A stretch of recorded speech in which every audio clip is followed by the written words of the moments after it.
I don't know how it was when you woke up this morning, but I'm sure there have been mornings when you've gone back to sleep.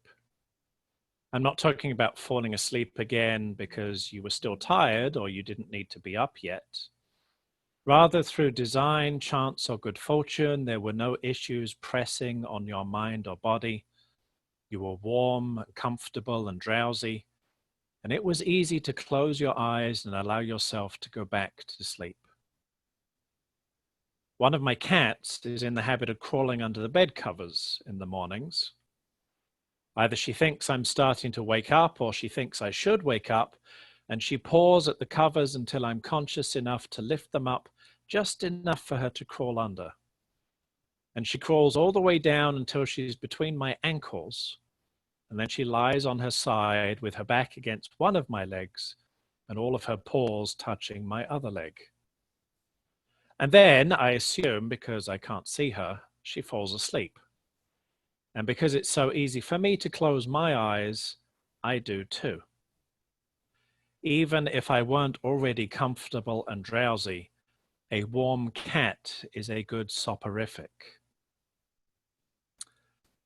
I have no doubt that the great Persian poet and Sufi mystic Rumi had a cat, but he was also familiar with how easy it is after first waking to go back to sleep again.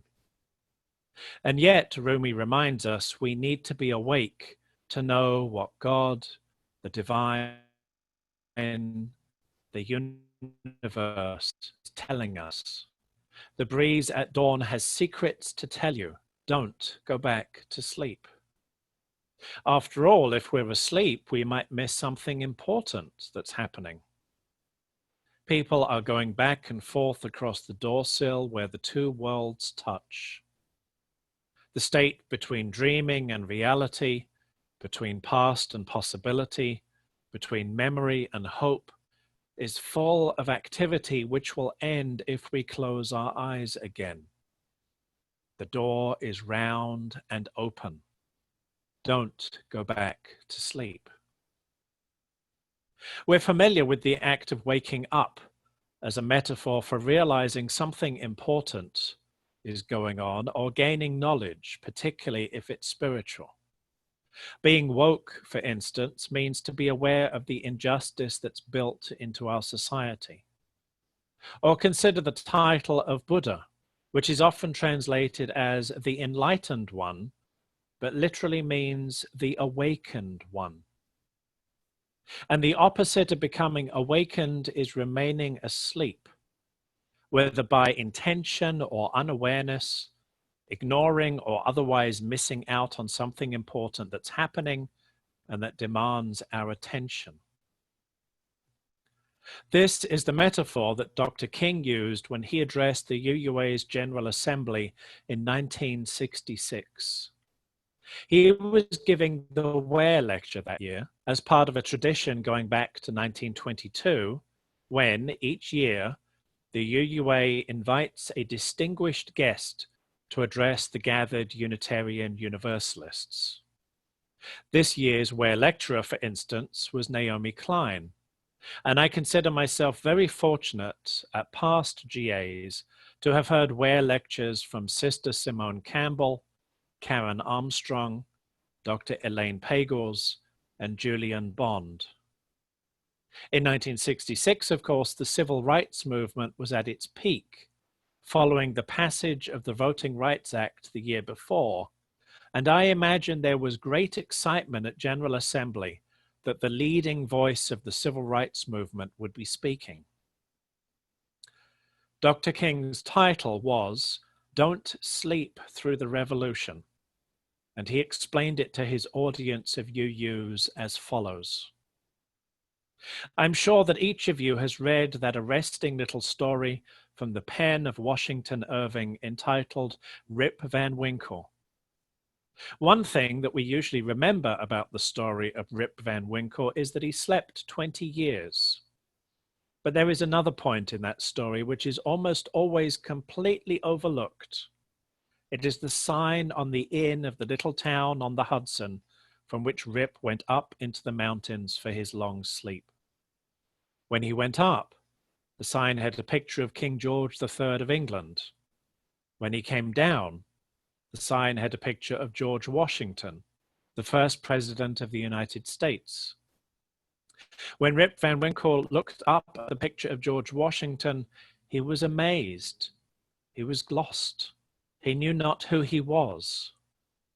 The most striking thing about the story of Rip Van Winkle, Dr. King noted, is not merely that he slept 20 years, but that he slept through a revolution.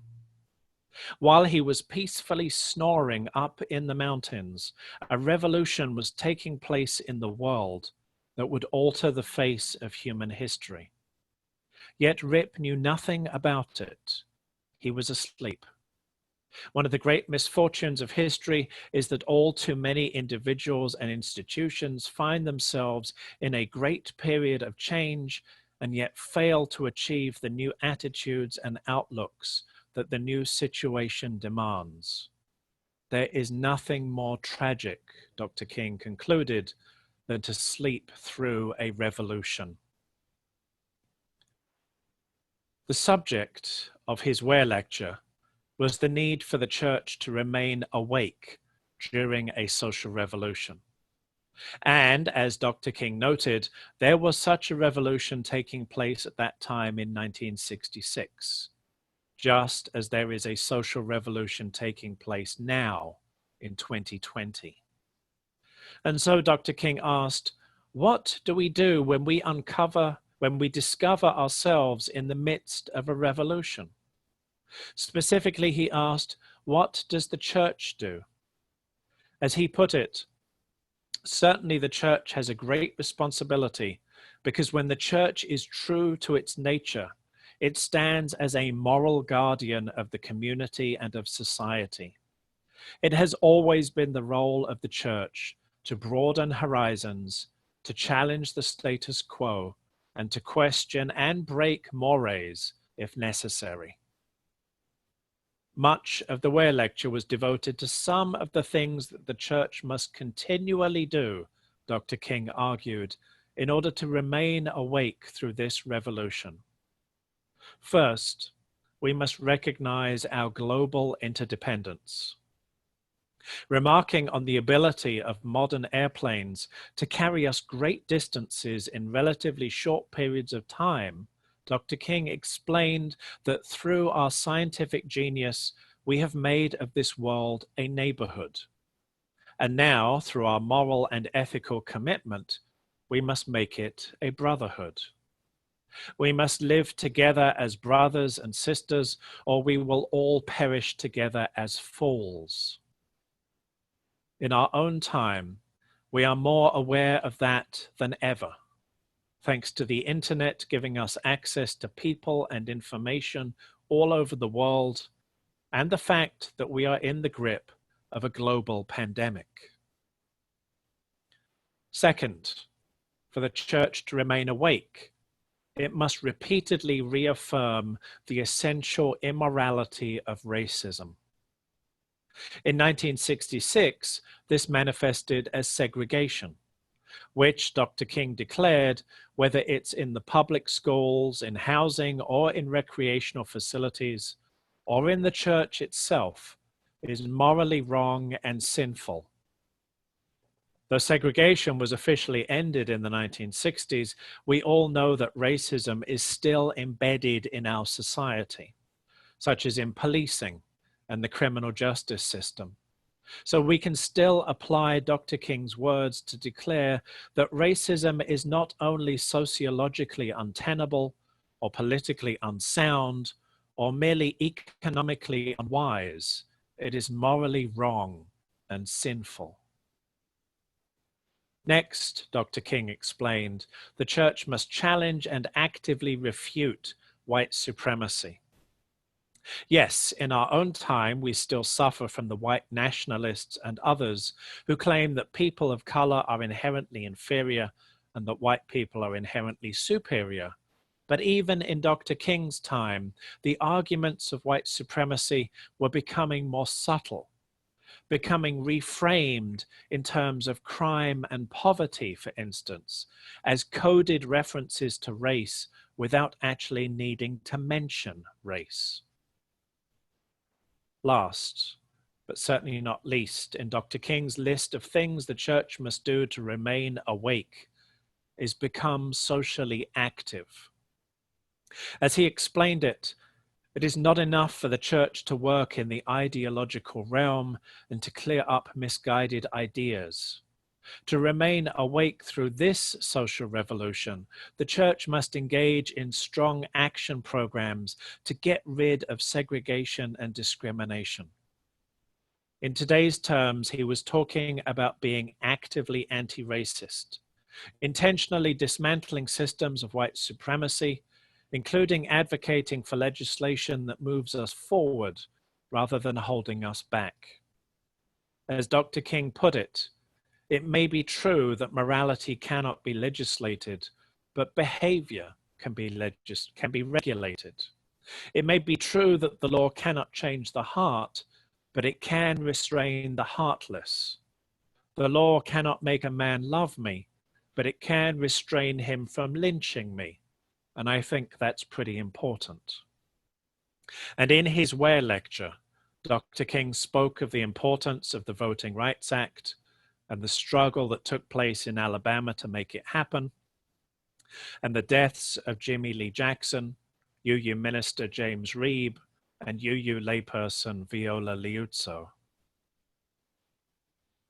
Now, the 55th anniversary of the Voting Rights Act was on Thursday. As you know, the law was gutted by the Supreme Court 7 years ago, and surprise, surprise, a whole host of voter suppression measures are now in place across the South, in the states that had previously practiced the segregation and discrimination against which Dr. King was fighting.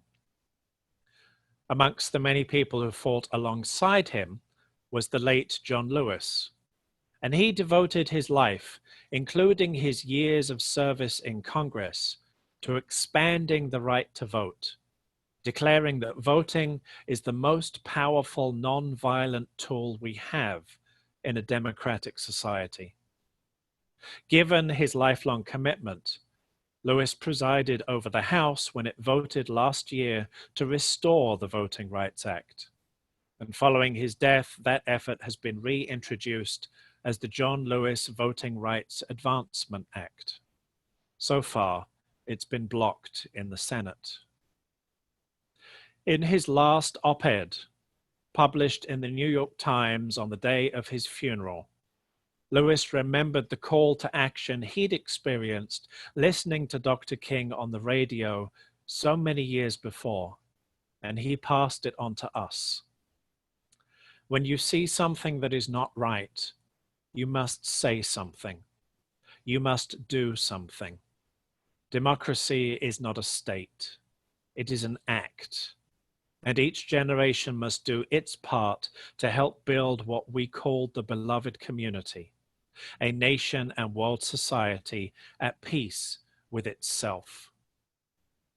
We are called to say something and to do something now, because we are in the midst of a social revolution and we mustn't sleep through it.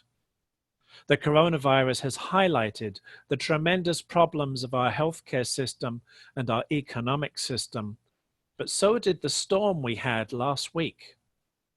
My mother-in-law lives in Connecticut, and she still doesn't have power back. How fragile is our society that such a storm can do such damage to our basic infrastructure? And as for everything going back to normal once the pandemic is over, aside from the question of how the hell we actually come to terms with the deaths of hundreds of thousands of our fellow citizens, why would we want to go backward? As poet and activist Sonia Renee Taylor has put it, we will not go back to normal. Normal never was.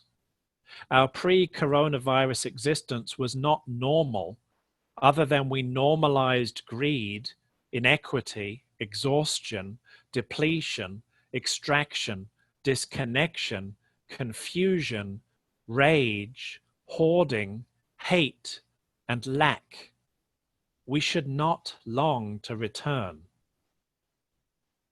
What was supposedly normal includes families losing their homes and going into poverty because someone got sick and their insurance wouldn't cover all of the medical bills. What was supposedly normal includes 1 in 5 American children going hungry. I'll say that again because it should make you want to throw up everything you've eaten in the last week. 1 in 5 American children go hungry each year, and that was before the pandemic.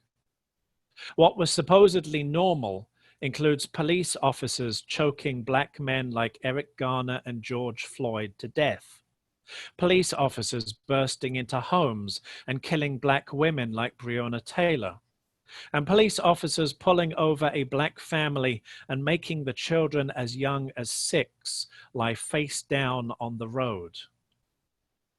We should not long to return, says Sonia Renee Taylor. Don't go back to sleep, agrees Rumi. Don't sleep through the revolution, preaches Dr. King. If we can stay awake for it, we have a great and glorious opportunity to make a new normal that works for everyone, not just for the few. If we recognize that our society is at a tipping point, then we need to make sure we tip forward, not backward.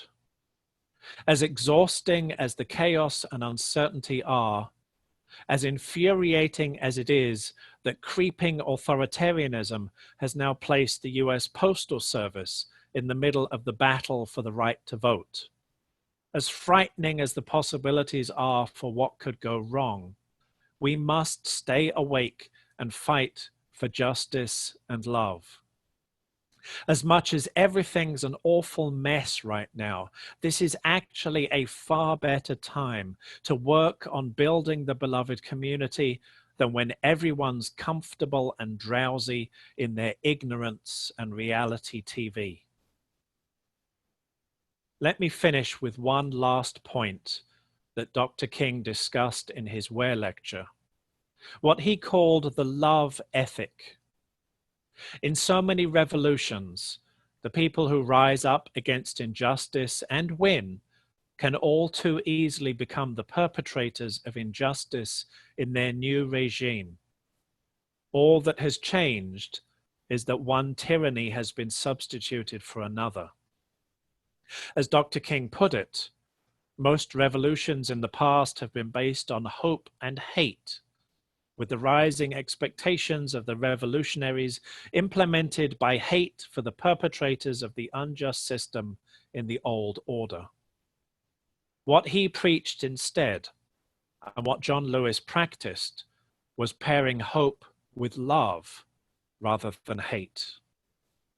Dr. King recognized that this was real power, and that furthermore, it was the only way to achieve a true final victory. As he put it, one day we will win our freedom. We will not only win freedom for ourselves, he explained, we will so appeal to your heart and your conscience that we will win you in the process, and our victory will be a double victory. This is a tall order. Dr. King acknowledged that it's a tall order, but he also knew that in the words of our closing hymn, God's love embraces the whole human race. Dr. King may not have been a Unitarian, but he was a Universalist. It's a tall order, but it's the work that the church is called to do, that we are called to do, as difficult as it might be. We are called to find our way between dreaming and reality, between past and possibility, between memory and hope. It is our responsibility to be part of this revolution. So don't go back to sleep. May it be so.